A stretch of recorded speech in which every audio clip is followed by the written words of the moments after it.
Hey Happy Crew, HappiDaze here. In today's video we're taking on the Kizuna Clash. So I did do some pulls off stream and ended up pulling Brook. I got lucky. If you saw my first video, I did, didn't do too well. But I ended up pulling up Brook and actually Yorki in 3 more multis on part 2. Shouldn't have went for it. I did. I got him, which is great. So I'll probably have a PvP video out tomorrow on him. But I just want to give a quick run through of how we're kind of structuring our teams if you pull those units. So the first fight that we're going to take on is probably the hardest one, which is against the Psy version of Gecko Moria.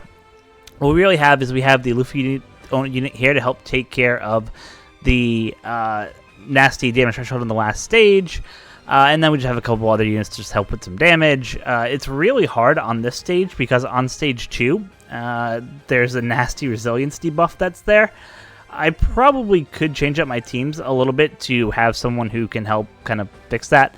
But the teams work out well, so I'm probably not going to change it. So in this team, the Nami unit there, the Robin unit there is completely useless. So you can replace her with actually anyone you have, not needed at all.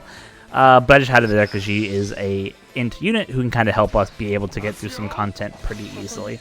So on stage 1, we're just going to go ahead and kill the turtles nice and easy. We have Yuma on stage 2. And he will basically just give us that nasty damage threshold of 6 turns or 5 turns. All block orbs. Luckily, the Luffy takes care of pretty much all this, no problem for you. And he even gives you matching orbs, which you really can't complain or say anything about. That's pretty awesome that you do get that. I am going to use one of the Brook specials here just to make sure we have enough damage to get through, though it's completely not needed. Actually, we're not going to use one of the Brook specials. We'll just go ahead and attack as we are.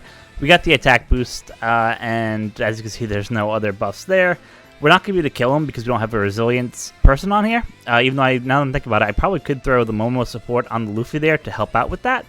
But for now, I'll show you what I originally had come up with, which is basically, because of the delay that happens for Luffy, you don't have to worry about the attack on the first turn. And then, yeah, he throws up an increased defense shield, but he has no HP, so you can just use the A special there just to kill him and get through that, and get onto stage number 3 with all your specials intact, minus Luffy.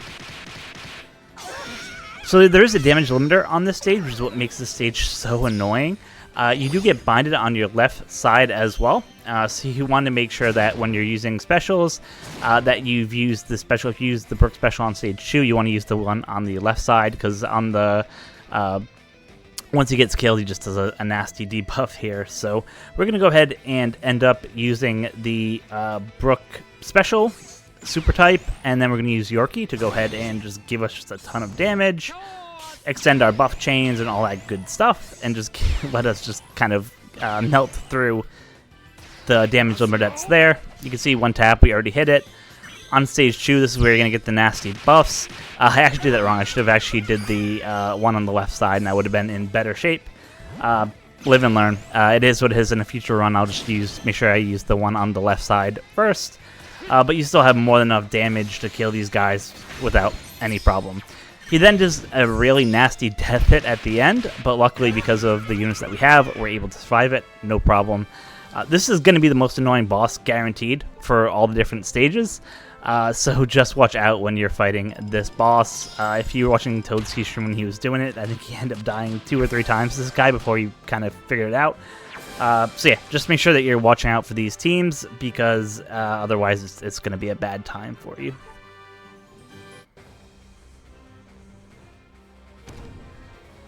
And because I'm using a fully boosted team, I get 30 tokens per, which is awesome. You'd love to see that. So this is the INT boss of Gecko Moria. So the kind of MVP here is the Shanks unit for stage 2.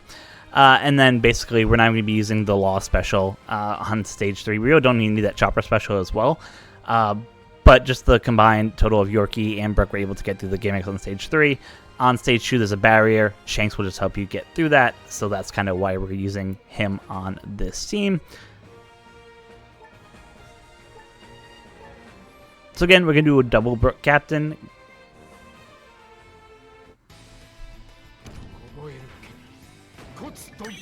On stage 1, we're just going to go ahead and just tap, get through these turtles without too much difficulty.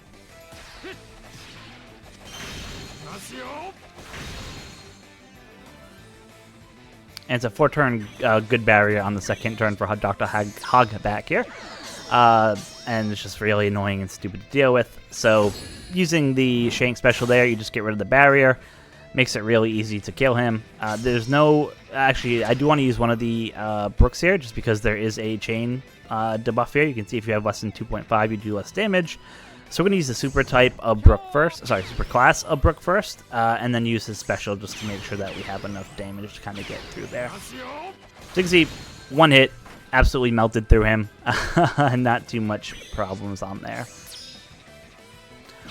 On stage 3, we can go ahead and use the other Brook special that we have there. We'll also use the Yorki special as well.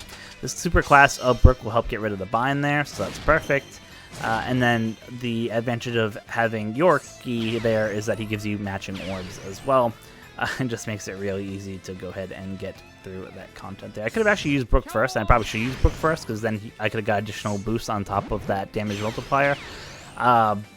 But I didn't, and I'm just using Chopper here. He just throws a Rainbow Shield, completely not needed. And he has a 2-turn Rainbow Barrier. Everyone has a, 2-turn Int Barrier, and everyone has Int Orb, so it's really easy to just hit twice, get through that. As I mentioned, Law in this team is completely replaceable. If you have another booster who's Int, that'd probably be a better option for you to throw in there, and it'll just get through that content much, much, much easier.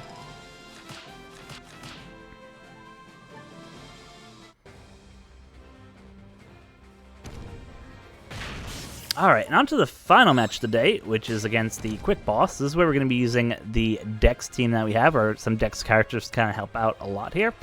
Again, we're going to use the Captain and Friend Captain Brook just to help us get through there.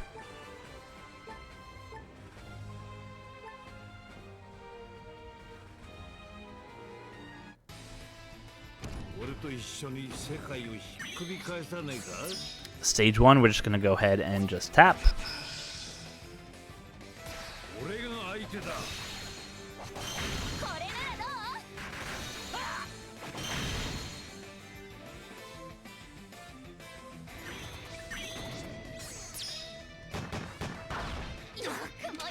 So we do take a hit there, as you can see. So we'll use the Brook on the right-hand side there to basically give us a get rid of the bind that's there with his super class. Then we can use one of his specials. We don't want to end up using the the Yorki special to the last stage, and the only other one on this team who can actually give you full matching orbs is this Ace unit here, which is why we have him out there. You can see he'll just change all slots to Dex, which will be awesome. You'd love to see that. And then we can literally just kill here.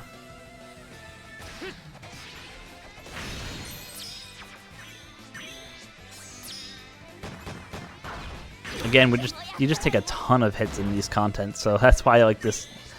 Brook Captain was so much made for getting through this content, and it makes it a million times easier if you have him.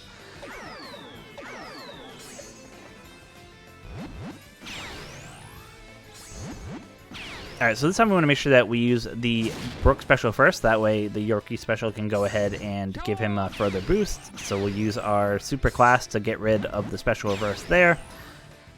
Use Yorki special. And then we can use the special of Roger, though he is not needed at all there.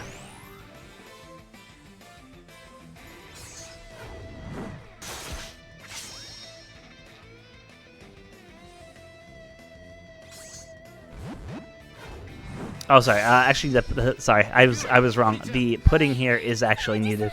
I forgot that she moves that Rainbow Shield that gets put on for that interrupt that we get. Sorry about that. So you will need the pudding Sanji character that's there. But yeah, with that, you're able to basically just absolutely destroy him once you get that. So in that team, the key character is really, like I said, that pudding and Sanji unit, as well as the Ace unit, and then obviously the 2 rare recruits. If you don't have Roger, you could always swap him out for another Dex character, and you'll be okay. So that is going to wrap up this video for today. This kind of shows you how we can get through all the 3 different variations of the bosses. Hopefully if you pulled either of the units, you can kind of use this video as a base to help you build. And I'll probably see if I can get out some other non-boosted unit teams out in the next couple days as I get some time. to give you guys some other ideas of what other units to use. So let me know in the comment section below how your Kizuna is going so far. Do you hate this side boss as much as I do? Because this side boss is absolutely ridiculous in terms of the gimmicks and what they expect you to have. So I expect a lot of people are going to be pretty upset about this fight. But let me know how you're doing. Let me know what you think of this Kizuna. And as always, until next time, be kind to each other. Thanks.